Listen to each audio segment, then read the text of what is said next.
find any inspiration in this we have done and you have done your novel part. Maestro Speaks podcast. Guest, how are you?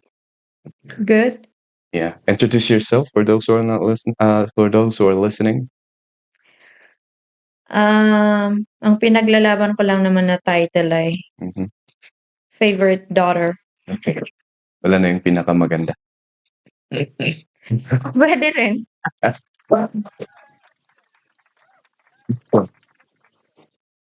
So hello once again to those who are listening. So just want to kahit ko lang adamagan because we've been we live in an era or in a generation wherein and in our place nga sila nga paano ba to? At discipline, yung panagbaot kat discipline and if you've done something wrong, talaga nga si kamot nga ubing kat expectara mo nga mabaot ka. And in my point of view, parang it made the generation, our generation, resilient. Panahon natin yun. Yeah. Your, plus mine. We have Gaano ba ka? mataas ang gap. But it's the same, di ba? Yeah. So, parang it made the generation resilient in a way. Strong. Yeah. Ano? Sila ngay nga I'm not saying na we are what do you call one? We have the parang bulletproof na tayo sa mga mental depressions, yung mga ganon. But then I would say we are more adaptable. Ang ganon, tama ba? Maka-adjusted ako sa kamanali. Akan sensitive, akan nalakay. Akan nalakay masaktan, nalakay ma-stress din kakanda din. Iba doon nila nga generation din bumulbula na din na stress na siya or depressed. Ang worst dun is parang nakikita kong minsan is parang there's something uray no basit lang. It's very traumatic. Deal. Yeah, it's a very big deal to them. Na we don't know kung paano nila tinatakol pero talagang siguro nga big deal kanyada na numaminsan nga ikat isupay ti mang depress kanyada. What do you think is the reason? Meron bang Maraming factors to consider. So the topic is about introduce. So all about siguro itong recent na ganap. Yes. Nangyayari and as we observe yung high cases or the rise of cases of suicide among youth and even kids. Even as young as 11. Yeah. So what's there to talk about? Wala bang hindi ba natin na ituro as yun din ang question ko eh. Hindi ba natin na ituro as yung parang kasi generation ko na yung mga parents ng mga parang hindi ba natin na ituro yung there's hope or there's behind the cloud there's the sun shining, yung mga ganun na or ano kaya sa tingin mo ang dapat nating maituro sa mga bata ngayon in order to be more resilient? Parang napakahirap. Napakahirap ado-ado no when it comes to helping children or youth kids to be resilient, maraming factor ganyan. Pero yung isa na lang siguro din because I recently heard a pastor na nag-share na i-compare na nga din di ano ka, anda kami di basta bumula kami sin ano kayan, why kami mantauli. When? Oduan na yan, di ba? Hindi ang gay sa aton, hindi wala di maiturod, mga Mas- or basit yeah. ano kayan. And the reason ay bagbagan na it because you rescue too early. Din kaman na dingay adikan idawtan si dindigard ka ng dinos in dinodong ka na parents sa the Tata, napatawan.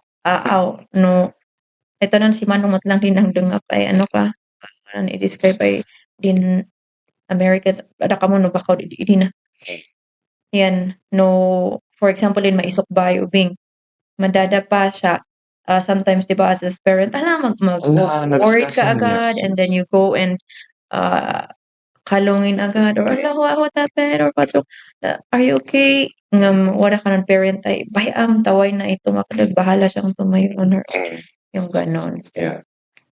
yung rescuing too early daw yung isang reason. So, loving too much Yes. can be a factor? Yung definition Yes. ng Or overprotection. yeah, Overprotection. super sheltered yung mga kabataan.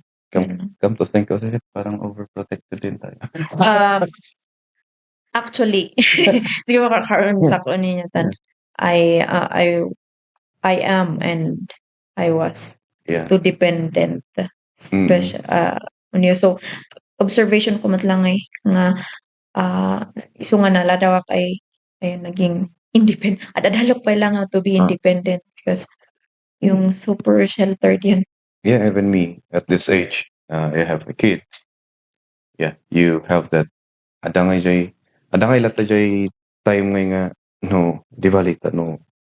So mga rigan dati ada pagka problema. I have my parents. Parang ganun pa lang. And I heard the quote before that you will not be a real man if you will start becoming a real man if you will be depending to no one. And question ako sa sarili ko na hindi pa hanap pa lang a real man. And then, but that's the case that, yeah, we are overprotected. I can say that. But then, I don't know where we got it. The skill to self-evaluate. Kasi ginagawa ko rin naman sa sarili ko and you're doing it too. So, self-evaluation, self-reflection, it's a very important part of growing, even in the case of us adults. Ibalik tayo dun sa why do you think is it that bakit kaya kasla matatangay kat medyo weak yung mental foundations ng ating mga kabataan. So, unang factor maybe is yung sabi mo kanina yung overprotection, di ba? Pampered too much. We do not let them explore and we do not let them face the problem on their own and find the solution on this by themselves. Yeah, in short, nasa parenting. So, one factor maybe. Yeah, na siguro parang nagko-connect lahat din parenting ang takutan din parents yan inexperience tapos in fact they are too young or it's either there is no school for parenting. Walang universidad para sa parenting. Ang universidad ng parenting is experience. And sometimes mo't nga mapabasol na din parents sa mga ibaga ay alam nga ka din lay doon ay mapadasa na din pinadasak. Karon no ay lawadis kapadasan. Anak lay doon ay mapadasan. To the point nga hantay mo't nga madmadlaw nga di ay gaya mga ikot kas lang na overprotection. Too much of everything is not good. Kunadaman. Everything should be in moderation. Kuna ni yumaong actor na Eddie Garcia. Everything in moderation. Aside from that, what else are the factor maybe? Environment. Okay. Talk about it. Din, sa ano ba? Ito, are we looking too much on the Western countries on how we live our life? Parang tinitingnan natin, ina-Americanize natin yung sarili natin. Di ba sa Amerika na galing, oh, ayan, that's child abuse. Ganon. Yeah. Hmm. I think ever since, tapos ang ganadwan niya, nanggay kumarkar. We're in, even pati na yung parent na mangdidisiplina sana lang anak niya, parang natutali na yung kamay niya. Yeah. And kasi, isang factor din, modernization. Diba? Modernization. Din digard no, kumano you're in your part as teachers, diba? Din disiplina ko din estudyante, and kapag they have their phones and they can just take a video of everything that's happening. And tulfo na ga, Rafi tulfo. And so, but then, yung may nagsasabi na, what is your opinion there? Biblical mat din. What is that? Spare the rod. You spoil the child. yes, it is biblical ng no sin, ano ka siguro, nung get gamin involved, diba? Government, yung authorities, ganyan. Parang siguro doon na rin yung nibagbagan mamay, ayan na talagang doon tayo papunta, tan na ipadto ay sinay in the last days, di ba? Dumakas, ti tiyempo kasi siguro sinay on my part na lang personally, when I become parent in the future kasi then I'd make sure to apply sa own child ko, pero wala na kasi tayong control sa ano no, hindi tayo di batas kasi. Mabalin, in my opinion also is yung sobra. Sometimes when you and if the punishment you gave is too much, langay nga mismatch jay narabit yubing. At the same time, you only dole out the punishment if what the child did is something that is, I mean, you warned them, parang ganun, hindi pa rin nakinig. Because may ano dun na child is child. They will explore, they will do a lot of things. Kasi kung every mistake of the child ngayon mabaot, the tendency there is hindi na magiging, they will be afraid to explore. Yeah. So, sinay ano ka ba sin part di panagdisiplina. Sin disciplining. Okay. So, not all the time may baot isungbat. Sin may met nga din ako, you talk it out. Yeah. Yung ganyan yun. Han nga gapos na ko na jay Biblia nga ano yun? Ano yung verse na yan? That you can do that. Wait, biblical magnagpaiso. But then, it's not all the time. Nga baot.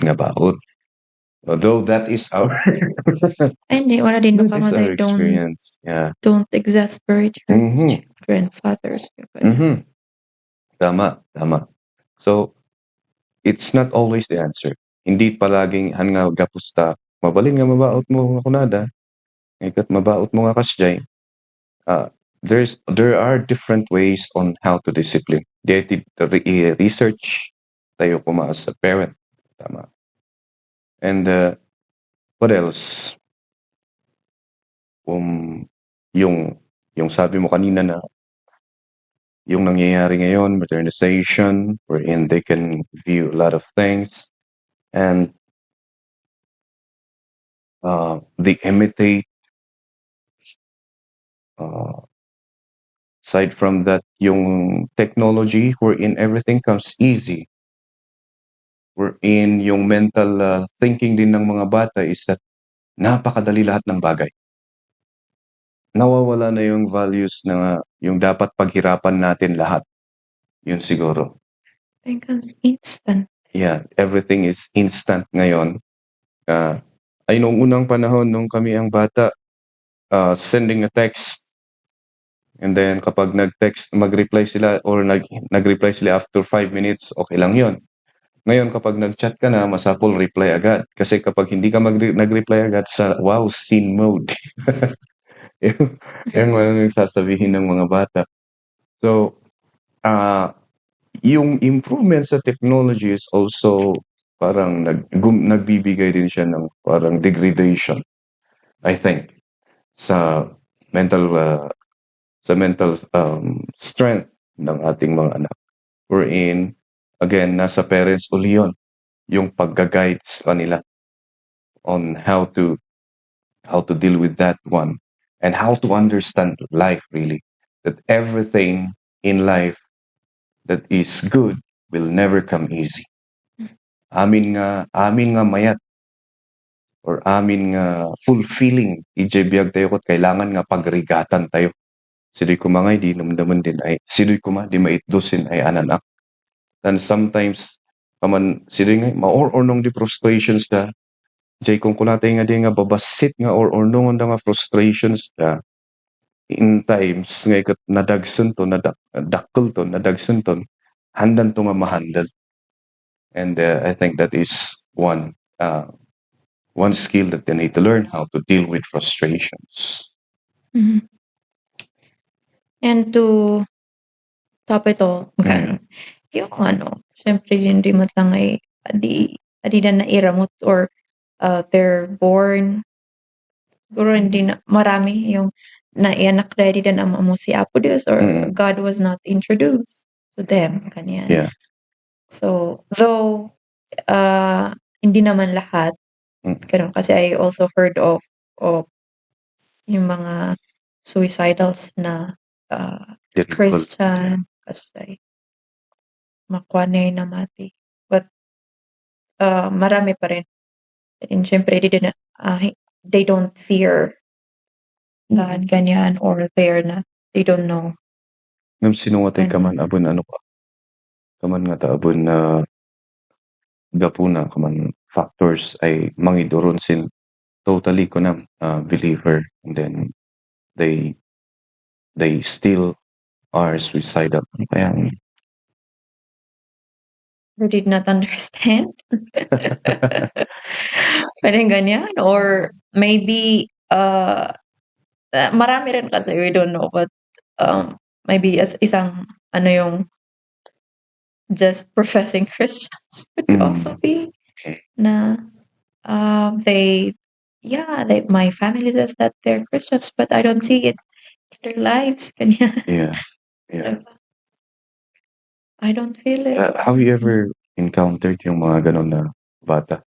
And have you ever asked them questions kung ano yung parang nasa isip nila? Suicidal? Yes. Very close yung Christian na Yeah, no need to mention the name, yeah. But you can tell the story.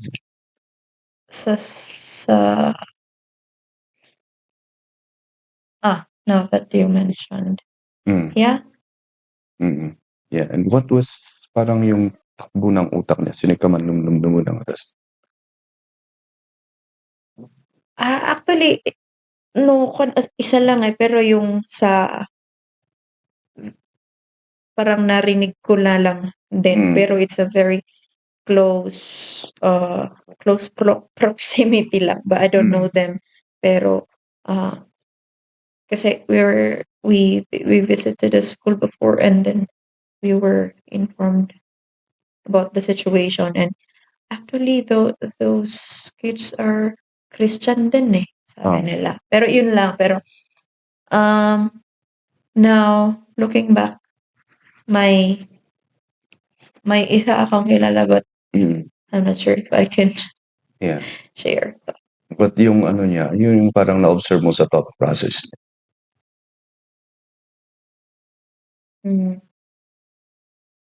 Because hindi, yung sa amin naman kasi is, yung mga na-encounter ko, it's, they're so young, and I'm not allowed to tell, but then usually it boils down to family problem, mga ganon.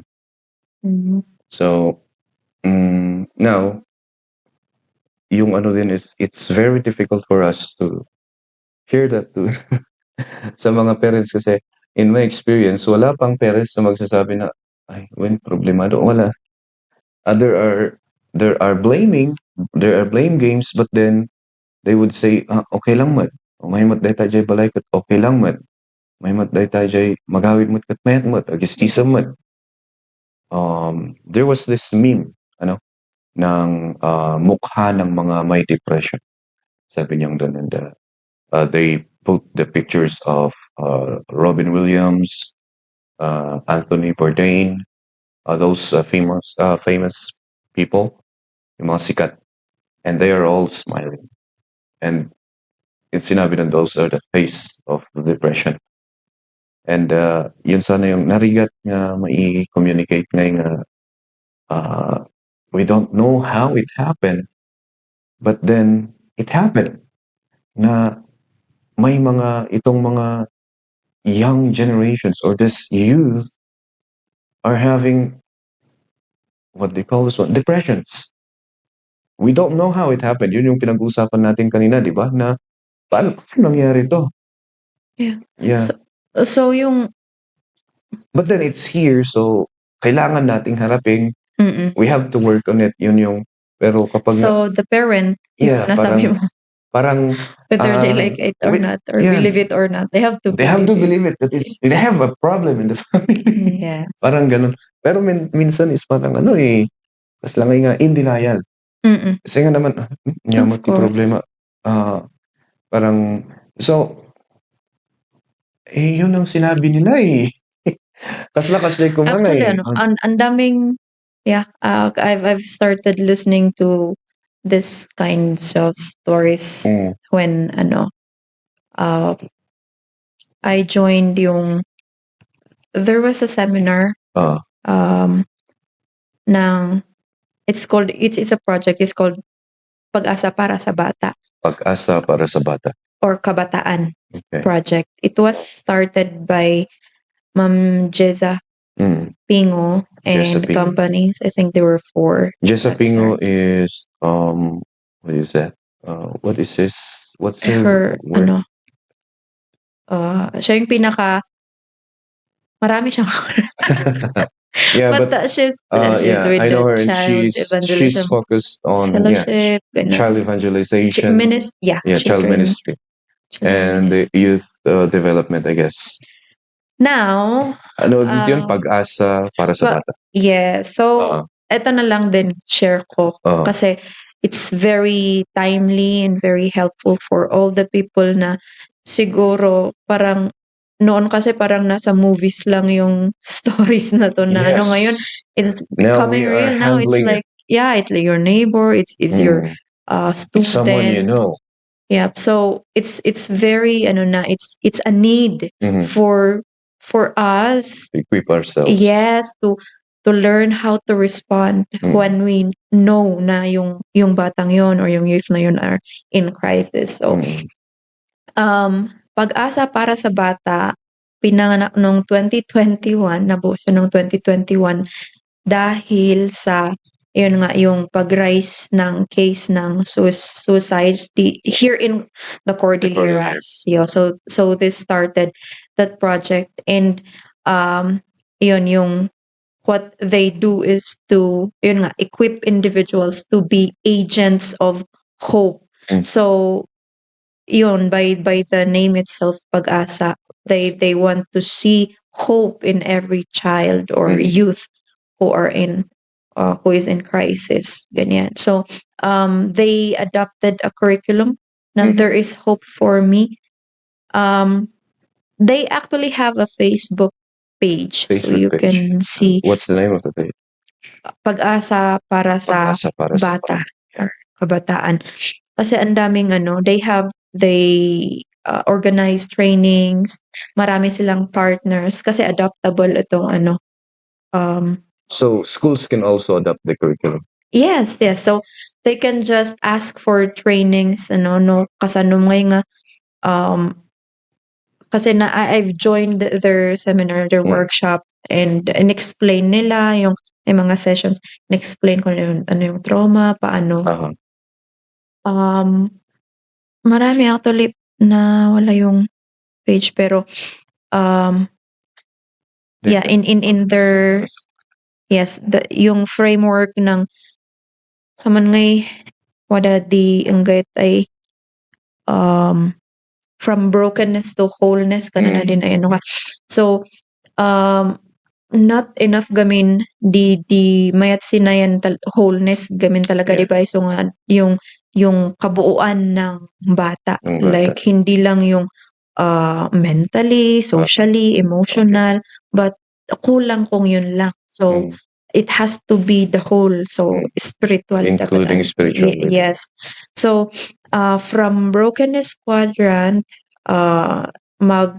kung si Hope, si Agent of Hope, tutulungan niya or itong project na ito, gusto nilang i-equip yung individual para maging ano siya, para maging hope of agent of hope nga agbalin ngay nga day ta ubing ngay kat agkaroon iti nurturing community kasi no day ubing ada iso na iti nurturing community from broken iso na mayapan iso na ti jay wholeness nagmayat nga jay ko na daytoy and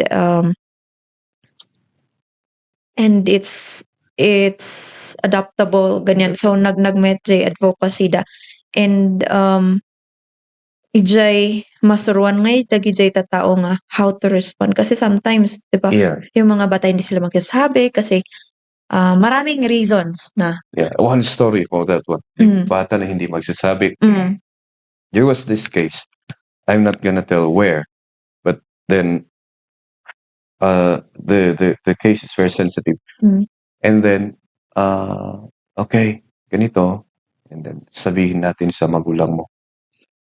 But then hindi makapagsabi yung bata kasi nga nagtaas na ng boses yung parent. So one thing I learned is that you have one way of dealing with our children para datayo nga parents para tapno they will be open to you is that be friend with them. Huwag kang magtataas ng pag may nasabi sila na hindi maganda. Hanggang ngayon ag-ungit nga dagos. Kasi that's the time na magsisekreto na sila. Yun ang isa. Naalala ko lang dun sa sinasabi mo na ano na yan. What's that? I forgot, but then yeah. Diba no ya din udumay yung iba kahit alam ng parents pero hindi sila makapagsumbong kasi so the child doesn't get justice or diba they get traumatized at walang walang kasi nagagawa. Bakit walang nagagawa? So how are they gonna parang proper response? So dito if you're an agent of hope. Agent of hope, by that you mean sila yung parang nag-training dyan sa na-train kung how to deal with these kids, to help them get through the process of grieving and i-process da ngay din nangyari yan daida kasi to be from brokenness to wholeness ganyan because they will be using here yung There Is Hope for Me curriculum nga na may mga stories doon because I've seen the curriculum and I think the story of Joseph yun na may sessions na mag-meet sila and actually yung mga nakapag-apply ay nakapag-try nakagawa ang dami nilang stories and parang nabubuksan yun ma-open nga din sa oh my gosh like even at Bugyas ang daming nangyayari na adin maibagan din ubing maseksekreta lang kasi so nga might din ay din activity po actually because they di ba no children at no di ba they can draw ganyan so if they are afraid kasi pag hindi nila masabi sa parents nila they agents of hope say maipangibagaan sa pangawan kamanali so matuturuan din sa training na ito matuturuan yung din man volunteer or involve ay agents of hope ay kas diet talagang kailangan nang sabihin sa authority, ganyan, Yeah. na It's one. na hindi na, kasi if the child is really in danger, na hindi na talaga dapat i-secret, yung ganyan. And if it is a crime, talagang somebody needs to answer for it. It's talagang kailangan i-report yan. And Yes. there's a process for that one also. Kaya ito mga ang daming process pimana since na inairugi ngayon na napino hanggang kasi may mga legal actions na kaya they were in partnership with din. So, this started in 2021. Ilan na yung parang nahahandle nilang mga bata ngayon? Actually, ang dami kasi ang dami na ring na-train and maraming schools na ang So may mga schools na nag-adapt. Yes, Quezon Hill Elementary School. Can you send me the link for that one? Yeah, Pag-asa para sa Pag-asa para sa bata. For those who are listening na dito sa Pilipinas, of course, Pag-asa sa para sa bata, and of course dito sa, especially particularly dito sa Benguet, we have this, and I think as stated by my guest, ay kat mabalinda nga pa-train. So scheduling na lang ang Yeah, actually there's upcoming na taga ako doon sa Atok in area wow. at Benguet ba yun? Benguet area. There is an upcoming training. Wait lang, check ko yun. Check ko lang din yun. Training sa Atok. Sa mga kaibigan dyan sa Atok Benguet. Hello Atok Bugyas. Ayan. So Atok Bugyas. Ang Atok, Bugyas, and nearby municipalities of Benguet. So ang tawag is trauma care training. Trauma care training. Yeah, it will be at Sayangan Atok on December 7 to 8, 2023, 8 to 4:30. So 2 days lang, 8 a.m. to 4:30 What's the date again? p.m. December 7 to 8. 7 to 8. Yan, hosted by Bible Way Baptist Church. Training fee is 1,000 inclusive of There is Hope for Me curriculum, and then training manual and life tree card. So ito yung mga the topics. Yeah. Session 1, embracing our roles as agents of hope, understanding trauma, walking the journey of grief and healing. Yan yung sasamahan mo yung yung bata. Learning how to listen to children. Ganyan, rebuilding spiritual foundations, connecting the gospel to the child's point of need. It's very important. Learning to listen to children actually. Yes. Yung dito ko natutunan yung talagang, though narinig ko na noon yun, but na-emphasize yung being active listener. Yeah. I learned that yung talagang you kneel down, just look at them, and then even the tone of your voice, you have to change it. Yeah, tas pati sa pag-respond. Yung sabi niyo, yung mirroring. Yes. Parang pinaparaphrase mo yung I learned that because of my daughter. Because of the videos I'm trying to show her, and then the Miss Rachel, a very popular YouTuber, and she has some tips also for parents on her Facebook.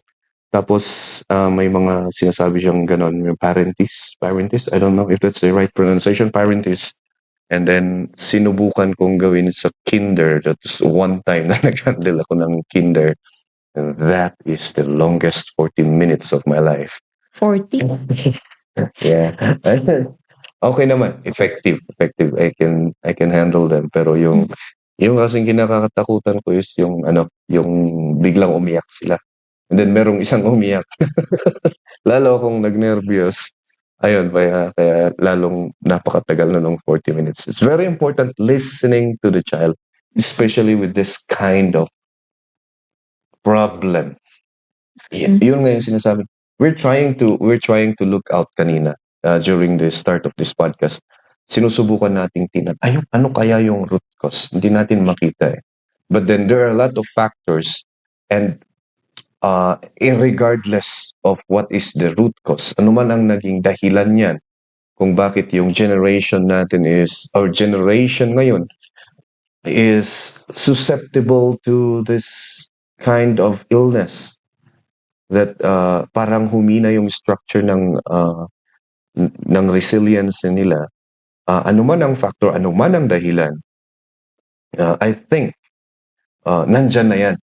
And it's up for us to adjust. We cannot say, ada kami idi. There are times, di ba, masasabi natin yan. Nasabi na natin kanina eh. Actually, ano yan, pagiging proud din Yan. daw yun, boastful. Pride, ganyan Yan. na. Yes. But then, at times, just relaying an experience. Masasabi natin yan, pero we cannot apply that now. We have to adjust to help them. Yun nga.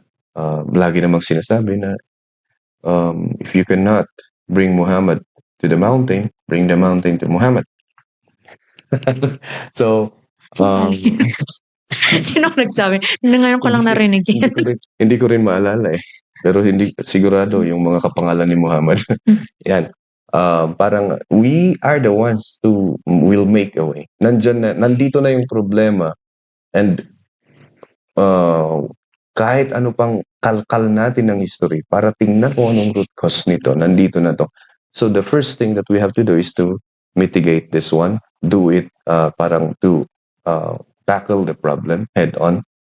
And ano yun? Pag-asa para sa bata. This is one way of helping. Yeah. So be an agent of hope.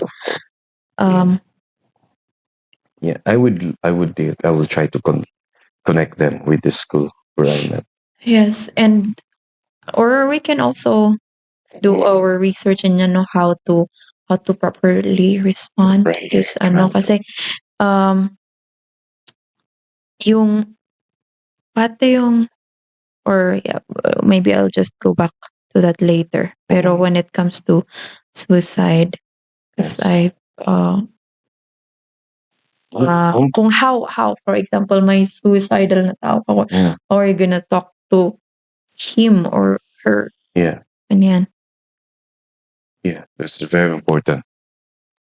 How to, because at times, being the talker that I am, sometimes I utter words that is, and when that thing happened to me, the one I'm telling you, the story I'm telling you, a while back, hindi ako nakatulog.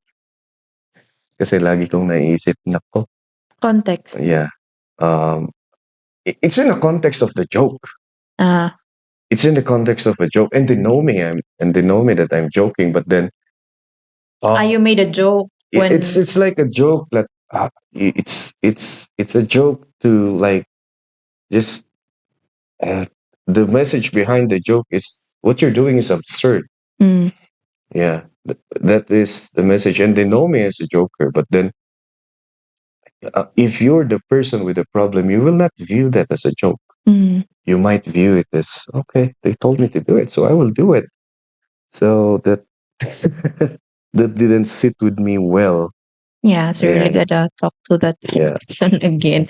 Because speaking of listening, being a listener. So yun, dito rin dito ma-apply because as kay Ate Jessa rin nag-advise na you can tell the person you want to know about his suicidal thoughts, ganyan, her thoughts, na makikinig ka, ganyan. Pwede mong sabihin sa kanya na you really want to seriously know his thoughts. Because, of course, as we do this, as Christians, we ask God for wisdom. And before you start it, you have to pray. Yeah. And it's, sabi natin, actually, minsan it's not because they really want to die, but because maybe may crisis silang pinagdadaanan. So, just try to tell them na gusto mong malaman pa yung tungkol ng ano ba nararamdaman niya, and that person can trust you. Ganon. That is what made me, there was one lesson one time sa school na lesson is mental health. And that made me say na, but then nagkaroon din kasi ako ng parang doubt. Kasi I don't like them to be too trusting. And but then I want them to trust me. But then I don't like them to be trusting, to trust us so much because of the news kung saan may isang teacher na nang abuse ng kanyang 11 years old. And it's like, gusto ko silang turuan na pwede kayong magtiwala sa amin, but then There's parang mayroon akong, limit. alinlangan. Kasi nga, yung ginawa nung teacher na yun, parang sinira niya yung parang reputasyon namin. And yun nga, I always tell them, for every school, even sa mga batang nakikinig, if ever, or sa mga parents, there is a guidance designate or a guidance counselor in a school, in all the school. Guidance designate or guidance counselor. You can trust them. You can tell them kung ano yung problema mo. Lagi kong sinasabi ito sa mga eskwela.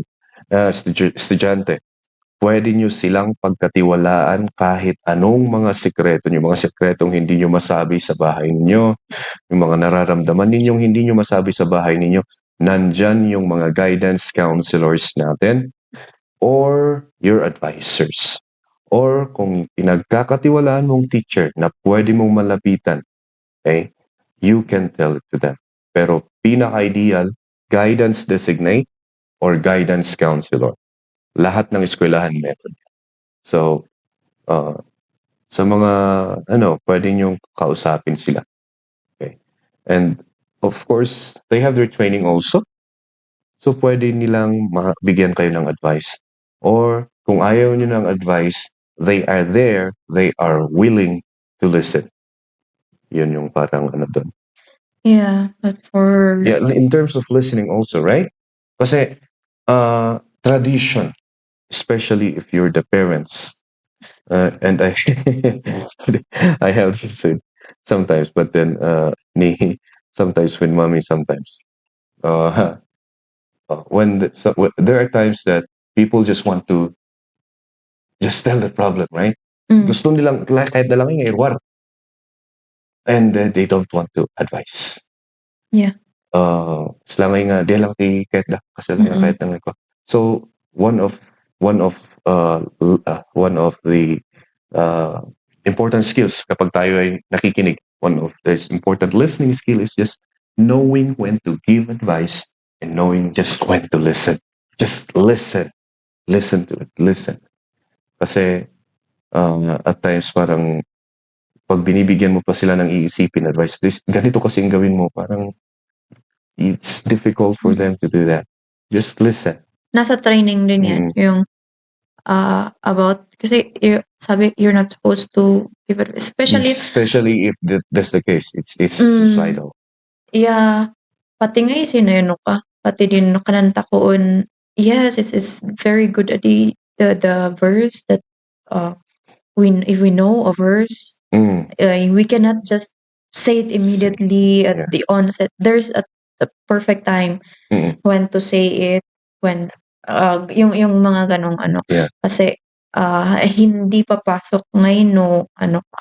Ma-explain namin because yun na yung down na yung feeling niya. So I don't think a motivational speech will ever cure them. Yeah, din bigger. There's a step na process. Yeah, din. So, yeah, part of active listening pa rin yung yung kanana di classmate ko ay toxic positivity. Yung, it's gonna be okay. Yung mga ganung because there really sometimes like you don't really have to talk. You don't really have to say anything. Just listen. Yung ministry of presence na sinasabi na your presence to be there to listen is a great help na ganyan sometimes sa mga so anyway, yes, in responding to people who are suicidal, you can just tell them na you care. Yeah, you are there to listen and do not argue. Do not attempt to argue. Ganyan, just let the person that know that you care and hindi siya nag-iisa. Ganyan. And if it's serious, ang advice is wag siyang hayaang maiwang mag-isa. Ganyan. And pati yung sometimes 'di ba may details sila how they want to commit suicide, like if it's tali or baril or knife, then once they learn, I mean you learned about it, you can 'di ba habang samahan mo siya and then you check yung safety ng environment na wala yung mga trigger, yung mga materials na yun, ganyan. Remove from the vicinity yung firearms, drugs, sharp objects pwedeng gamitin. Yun, isa pa sabi ni ate, keep talking to that person. Keep talking. Keep And talking. then you can One conversation is not enough. Tama. Yeah, and you can also arrange for another party, someone who that person trusts and feels comfortable with, to stay with them. Yeah, syempre kung you cannot stay with that person, you can have someone stay with them. And when di ba, share da, Yes. they have a lot of concerns. Ganyan. Don't pretend you have all the answers. Exactly. You can even tell directly and honestly na whatever he has gone through, you don't know the answers why he went through that. But do tell them that you want to help them find help. Ganyan. Yes. Just a note of warning para sa ating lahat, especially kasi kapag there was this sense of arrogance kapag tayo tumatanda na, I mean, experience. we have a lot of experience, and then yun nga, we have nakakabit sa atin yung kami nung panahon namin, which is we always say, if this is the case, it's really time for us just to listen. Never give advice. Yun, paulit-ulit yung sinasabi. Never give advice. Just listen. And just be there. Just show that you are there to comfort. Yeah. I think it's high time for people to. There was this one MMA fighter, a fighter at One FC. He was a very good fighter. Actually, at the age of 17, she already won her first match. And in a spectacular passion. She's so young. A little girl is always smiling. Her name is Victoria Lee. And then just like after a year of being a professional fighter, it was reported that she died. And then just they said that she died. And then without telling the cause of the death, and then knowing the social media now that you have to put the trigger warning and so forth. Now is that they did not tell it, and then the family requested privacy, and after that, she has a sister who is also a fighter, Angela Lee, and then Angela Lee came out. Tapos sinabi niya na my sister committed suicide, and I did too. The accident I suffered in years ago is not really an accident. It was done purposefully. And they have this depression. They're hiding it. And she said that I think it's time for us to tackle this problem head on, to talk about this thing here. And if meron kayong pamilya na suffering, it's very important to talk to your family and ask them how they're doing. Yung parang ganun. So I think kasi parang parang we're avoiding, we're trying not to talk about suicide now. And in my opinion, if we stop doing that, we stop talking about it, then how are we going to help those people?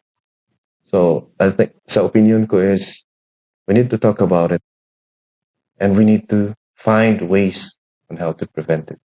Yun siguro ang on my point of view, my opinion for now, having a very small information that I have now. So, yeah. And I have here yung safe listeners promise whenever we, kasi, Safe listeners promise. yeah, kasi sometimes, di ba yung they doubt, may doubt sa pag-share kasi Yes. it could be a chismis, ganyan. Mm-mm. Pero syempre, pag nag-share piman sila, di ba?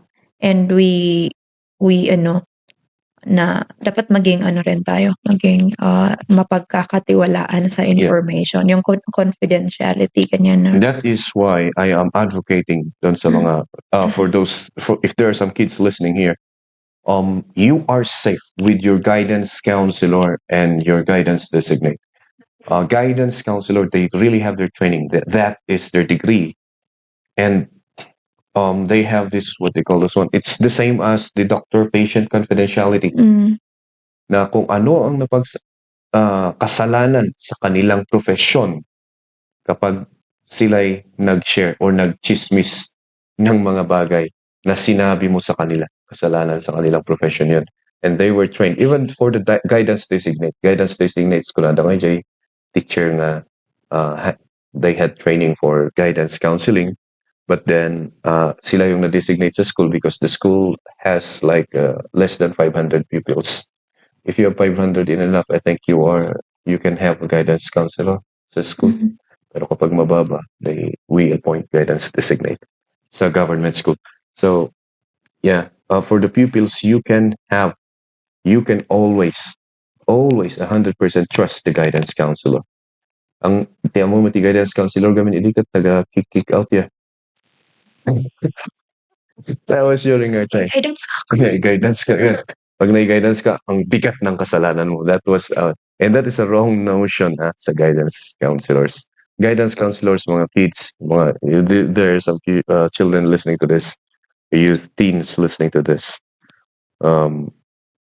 Guidance counselor is your friend in times of like this. Yeah. And going back to, what is that? Safe listeners promise.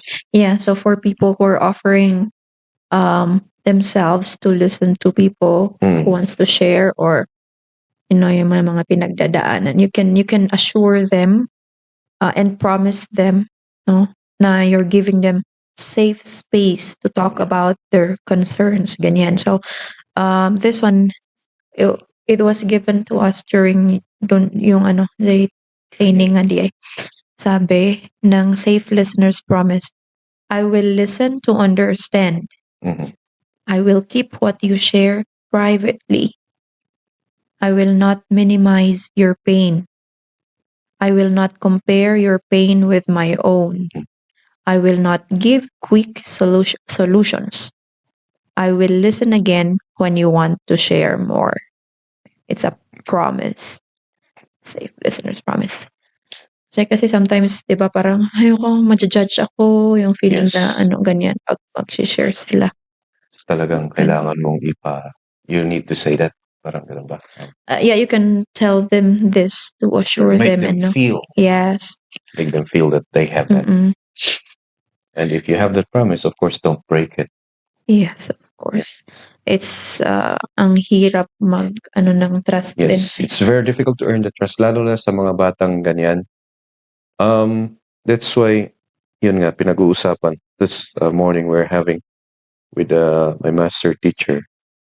We're talking about ano ba yung parang program na may offer natin for this, ano ba ngayon? Vowsy month. And sinasabi ko na, can we have like, can we call for someone to talk about this one, mental health, yung if it would be better na kasama yung parents, and at the same time as spiritual, parang mag-advise sa mga bata. But then ang gagawin natin is in collective, yung mga 4, 5, 6, parang ganun sana. As a way of protecting them, enhancing their, parang enriching their mental health. Yeah, actually this. And it so happened that I heard that one, and I think we'll try to see if we can Ate Jessa went to ano, for this. advocacy. Wow. It's an advocacy, hindi, it's not the seminar, but it's the Mhm. advocacy, pero andun yung ano. Kasi, di ba, we have cases doon kasi sa ano, nakipartner sila sin MSW, di ba yun? Ma'am Marcelino. Okay, we'll try to work it out how we're going to take that there. And perhaps maybe I can invite her to talk about it in the podcast too. It's Yeah. very important, I think. So, ang dami na nilang, kasi may mga advocacy sa Zoom din, tas ang dami nilang, ano, and recent I've seen Zoom video ng something very discouraging or heartbreaking na even in the faith community, 'di ba? Nangyayari Yeah. rin ang abuse. Mostly, actually. Yes, abuse sa ano. And I don't really understand how does that happen. What was I don't know. The first thing naisip ko is, ano ang mentality mo while you're doing that? You're reading the Bible. Are you not afraid of the consequence? That was I don't know. Every time I see news like that, so it's So, really disappointing too. may na-share kasi may naging guest sila speaker sa Zoom, ano yun, na naka-post sa FB page nila. Si Ma'am Miriam Bungolan, presenter. Yeah, shout out So, po. it's they're called groomers. Groomers. Ayan yung mga people na They did that. What do you mean, groomers? groomers, grooming. 'Di ba yung parang it's ano na nga ulit yung ano? Because the way I understand groomers is that they're the ones who's trying to, like, they are the perpetrator. Yeah. They tend to befriend you. Ayun, parang ipiprepare ka sa situation na it's subtle, sabi. Hindi mo na mamalayan. Ay, shucks. Yes, This is the abuse. until you reach the point that And then they can easily get away with it kasi the abuse is conducted. Yeah. And then nag-groom yung ano. nag-groom na yung bata na parang na-brainwash na yung bata. So sometimes it goes unpunished. Yes. And parang sa bata pa yung or sa victim pa yung ano. sisi. At the same time, that will come a time na parang sasabihin ng victim mismo na siya ang may kasalanan because they were groomed that way. What do you call that one? Yes, this is very common. That's the number one tactic of those ones. Yeah, so meron ding ano, yun, mga some issues related to this. And now there are do's and don'ts then when a child discloses abuse. What will you do? Again, when a child discloses abuse, what will you do? Yes. So Kapag those sinabi niya yung sikreto niya na siya, pag pinaalam niya na siya in abuse. napag-usapan kanina, ano, pero may na-specify dito na ano. Those is listen to, again, yung word na listen, thank and support the child and reassure them it is right to tell. Yeah. Diba? Tama lang na nagsabi sila. Maintain a calm appearance. Let the child use their own words. Yeah. Let the child take their time. Ensure their safety and report to civil authorities within 24 hours. In 24 hours. Don't blame or judge the child. Don't investigate. Your job is to listen. Don't push for more information. Yeah. Don't ask leading questions. Don't promise anything you cannot keep. Don't confront the alleged perpetrator. That I cannot promise. Especially now na may anak akong babae rin. Yeah. Every time I hear news like that, that's the number one. Kaya laging sinasabi, ay sus, oray no niya, timap mapanakagkuyog tanong kastalong. Just to protect, because sometimes yung mga perpetrator ng mga ganito is relatives. Yeah. So, just to protect. Yeah. Actually, kaya yun din, diba? There are many reasons why perpetrators are not, punished. or the event is not being event o reported ganyan. yeah. And ang dami, grabe. Like, yung sabi nga natin kanina, in the movies, usually sa syudad, sabi pa natin kasi sila yung yung environment nila, grabe yung influence, pero na mapan umas asido mapan ay banbantay, even the banbantay area. I think Like, yeah, you thought na very innocent yung mga tao sa mga It is- kabundukan sana, 'di ba? Pero hindi pala. I've heard things that happened like that when we were young also. Especially ijay pinakasulsulinok na. Yeah, then there are things that happened nga ganon. And still have that's why I don't know. I don't understand if ano kaya ang feeling, because sometimes perpetrators will go unpunished. They're still roaming free up until now. And yun nga, and you will see, buti na lang, I saw one of the victim na last I saw her was 2006, I guess. Pastora na siya. And then I think I couldn't say if it led to a good way, but then yung kasalanan ng tao is parang, sabi natin doon, parang it was left to God na lang to do the punishment, parang ganun. Over natakasan ang authorities, but did not answer his crime here. He did not answer. Well, unless he repented. Yeah, did not answer his crime. The law of the land. And parang yun ang nakakadismaya kung minsan eh. Pero yun eh, may dinger, natungtung karon nga kunada. Which is, natungtong. Yeah, in my opinion, those crimes should not go nga matungtong. Hindi mo alam kung ano yung damage na ginawa mo sa victim. May damage na yan na nagawa sa victim.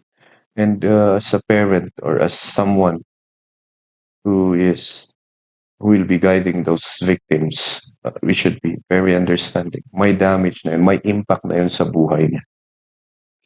And then dadalhin nila yun up until, Yun nga so, grabe din. Kasi yung mga naririnig ko na cases, lolo niya, mga ganyan, or something, yun nga yung kahihiyan, kasi sa family nila, kaya hindi sila hindi nila may labas-labas. So talagang, gosh, we need more agents of hope. So if you're a listener, you really cannot bring that out also. Yeah. And so talagang ang tutukan na lang is the victim, how you can help him or her process yung nangyari sa kanya. Punta tayo sa agent of hope. Because you will be sinasabihin ng iba, you're just listening, pero no, you're also taking a part in the burden. Yeah, actually. And that might affect you also. So yeah, that's why in this training, actually they're advising or tinuturo rin na you have to yung self-care, yung ganyan. Debriefing, very important. Yes. Talagang yung mga nag-train sa amin din, yung stories ay yung shinare nila, stories nila, they cannot go directly sa bahay nila after meeting those kids. They have to maglakad-lakad pa, coffee, para. Yeah. There was this time when I'm still having my master's. Ang kinuha kong minor, I cognate is guidance and counseling. And then there was this one subject wherein may kasama kami she's working at the SWD. Na-share na may time pa na inaway ko talaga yung boyfriend ko nang walang dahilan. Because parang na-overload siya sa na-share sa kanya. So meron pa lang, doon ko nalaman, kahit pala nakikinig lang din tayo, we're taking a part of the burden. Really, yeah. We're really taking a part of the burden, and it's really very important for us also to just be mindful of it, to take care of ourselves. Baka minsan, yung self-care. hindi natin namamalayan, you're the agent of hope And then, ikaw na yung mangangailangan ng agent of hope for the future. Yeah, Yeah. exactly. So, ayun din, mababanggit yan sa training. Yes. And, but, gosh, Mm. many children, many Seriousness. help. Yung Need help. yeah. When those situations happen, you really cannot help but yeah, there's no masasabi mo na isumot gayam iman nga depressed isuna because of that situation. Mhm. Yeah. But then there are also some times na but then yung sinasabi nga natin kanina, simple things pag naurnong dayta, it really and I don't know, maybe simple things to us, but it's a complicated matter to them, especially they're so young. And maybe at young like that, they take life seriously and medyo napapakomplikado nila yung mga simpleng bagay. I think it's a responsibility as a parent siguro or as older generation to show them the way to make them more resilient. Parang ganun. And not just yung ano sila, di ba? Not just yung suicidal or depressed or stressed. It's yung sa attitude problems din. Yeah. It's showing in Yeah. anyway. So para we need to be part of a nurturing community for Yes, children para exactly. maging asset sila and not liabilities ng Yes. ating community. Sometimes meron tayong sinasabi that, you know, I don't know how to relate this to children. That to have that very sharp sword, a metal must be beaten 1,000 times to become a shining sword, right? And same is true with our life, parang ganon. But then I don't know how to share that to children, but that's the reality of life actually. Life is really unfair.